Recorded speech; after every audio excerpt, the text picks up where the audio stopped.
कपड़े धोने वाली बहू।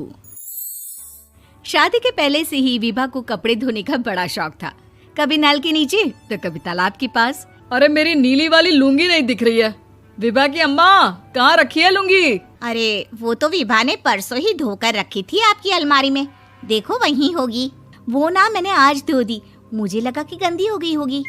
अरे कैसे गंदी हो गई थी? उसे तो मैंने पहना भी नहीं। हे भगवान, इस लड़की के कपड़े धोने की आदत से परेशान हो गया हूँ मैं।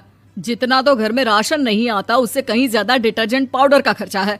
इसकी शादी करवा दो, शादी जाए अपने घर में ही करे काम, फिर चाहे घर के कपड़े धोने हो या पूरे गांव के। हाँ ठीक बोल रही हो, देखता हूँ मैं कोई लड़का। वो दिन भी आ जाता है जब विभा को देखने लड़के वाले आ जाते हैं। लड़की मुझे अच्छी लगी। होने वाली सास कहती है, बेटी अगर कुछ पूछना है तो पूछ लो।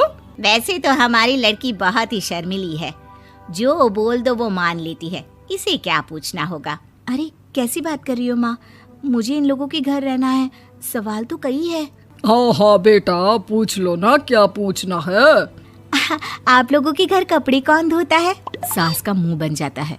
देखो, अगर तुम ये कहना चाहती हो कि तुम्हें कपड़े धोने नहीं आते तो सुन लो, कपड़े मैं ही धोती हूँ, लेकिन तुम्हारे आ जाने के बाद मैं रुमाल तक नहीं धोऊंगी। अरे चुप रहना भाग्यवान, बहू बेचारी घर आई नहीं, उसे डराना शुरू कर दिया। वो क्या है ना बिटिया, अभी तक तो ये कल्लू की माँ ही धोती थी, लेकिन अब तुम्हारे पापा तो दहेज में वॉशिंग मशीन देंगे ही। तभी विभा की माँ बोल पड़ती है, सवाल भी पूछा तो क्या। वैसे भाई साहब, मशीन की तो फिर भी कपड़े धोने की कैपेसिटी होती है। मतलब जो बिटिया दे रहे हैं ना विभा, इसे कपड़े धोने का बहुत शौक है। ये आप लोगों के क्या, आस पड़ोस गांव मोहल्ले सबके कपड़े धो दे और उफ तक ना करे। बाहर देखा नहीं आपने कितने कपड़े सूख रहे हैं? सब हमारी बिटिया ने ही तो धोए हैं। बस भी करो ना माँ, शर्म आ रही इतनी तारीफ सुनकर। और तो और एक दाग निकाल कर दिखाओ तो मान जाओ। हाँ अच्छा, माफ करना बेटा, मैंने गलत समझा। हमें तो रिश्ता बहुत पसंद है। और ऐसे जुड़ जाता है रिश्ता कपड़े धोने का शौक रखने वाली विभा का। उसकी शादी हो जाती है कोयला फैक्ट्री में काम करने वाले कल्लू के साथ। शादी के बाद अचानक विभा चिल्लाती हुई सास के पास आती है। सासू माँ, अरे सासू माँ कहाँ है आप? ये तो धोखा है, धोखा दिया आप लोगों ने मुझे। इसे ससुर के चक्कर के बारे में पता चल गया। अरे तो उसमें तुझे क्यों धोखा मिला है? अरे नल में पानी नहीं आता, कपड़े कैसे कब धुलेंगे? अच्छा, तू पानी नहीं आ रहा उसकी बात कर रही है। तो आपने क्या सोचा? कुछ नहीं।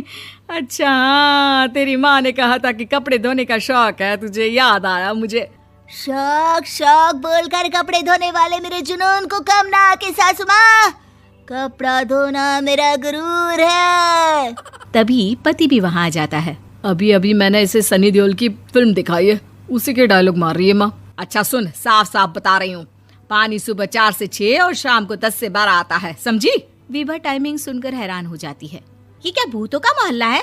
सुबह 4 बजे उठकर कौन कपड़े धोता है? 4 बजे टंकी में पानी जाता है, फिर सारा दिन धोना ना, किसने मना किया? अरे कैसी बात कर रही हैं? 200 लीटर की टंकी में कितने कपड़े धो लूंगी मैं? सुबह ही उठ जाऊंगी मैं। अब क्या था, विभा सुबह 4 से लेकर रात के 12 बजे तक कपड़े ही धोती रहती। एक रोज सास पड़ोस से निकलकर कहीं जा रही होती है कि साथ वाली कहती है, हाँ कल्लू की माँ, जरा ये बताओ कि 2 साड़ी है, 2 ब्लाउज और एक पेटीकोट और एक नाड़े वाला लंबा कच्छा। हाँ तो? अरे तो क्या, कितना लोगी धुलाई ये बताओ। धोबन दिख रहे हैं हम क्या? हमारे पति सरकारी नौकरी से अभी रिटायर हुए हैं और बेटा सुपरवाइजर है कोयला फैक्ट्री में। धोबन समझ रखा है हमें। हाय रे कल्लू की अम्मा, माफ कर दो, वो तो मोहल्ले में यही सब बता रहे थे कि तुमने बहू को कपड़ा धुलवाने के काम में लगा दिया है। सास को पड़ोसन की बात सुनकर गुस्सा आ जाता है। वो घर पहुंचती है जहां घर के बाहर ही इतने सारे कपड़े सूख रहे होते हैं जितने कि किसी धोबन के घर पर। अरे ओ कल्लू की दुल्हन, बाहर निकल। माँ जी यहीं आ जाओ, बाथरूम में चादर धो रहे हैं हम। अरे अभी हम धोते हैं, तुमको बाहर निकलो। ये आस पड़ोस वाले बोल रहे हैं कि हम बहू से कपड़े धुलवा कर उसे कपड़ा धोने वाली बना दिए हैं। अरे छोड़ो ना माँ जी, किन लोगों की बातों में आती हो? आस पास के लोगों का तो काम ही होता है कि वो किसी तरह सास बहू को लड़ा दे।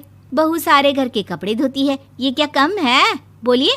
सास को भी लग जाता है कि वो बहू का ये सनकीपन नहीं छुड़वा सकती, इससे अच्छा है कि खुद ही चुप हो जाए। एक रोज सास और बहू मंदिर जाते हैं, जहाँ सास की साड़ी वहाँ खड़ी भीख मांगने वाली से मिलती है। माँ जी क्या बात है, आपकी साड़ी उस भिखारन से कितनी मिल रही है ना? हाँ हाँ देखो तो, दोनों की साड़ी मिल रही है। क्या बात है कल्लू की अम्मा, तुम खुद को तो अफसर की बीवी बताती हो और ऐसी सिंपल सी प्लेन साड़ी पहनकर घूमती हो। सिंपल और प्लेन नहीं है ये साड़ी। तो क्या सोने के धागे से फूल बने हैं? कुछ भी सासू माँ, कुछ भी। हाँ बने थे इस साड़ी में सोने के धागे से फूल।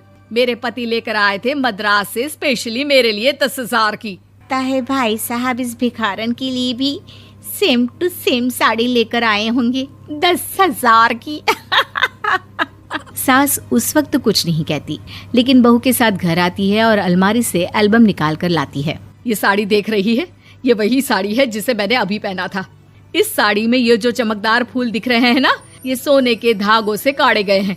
लेकिन तू लोकल वॉशिंग मशीन ब्रश से घिस घिस कर सारे फूलों को निकाल कर साड़ी प्लेन कर दी। मुझे माफ कर दीजिए सासू माँ। और तो और, जब मैंने तुझे तेरी गलती के लिए कुछ नहीं कहा, लेकिन तूने तो सबके सामने मेरा मजाक ही बना दिया। क्यों? बहू को समझ में आ जाता है कि अब से उसका कपड़े धोना बंद।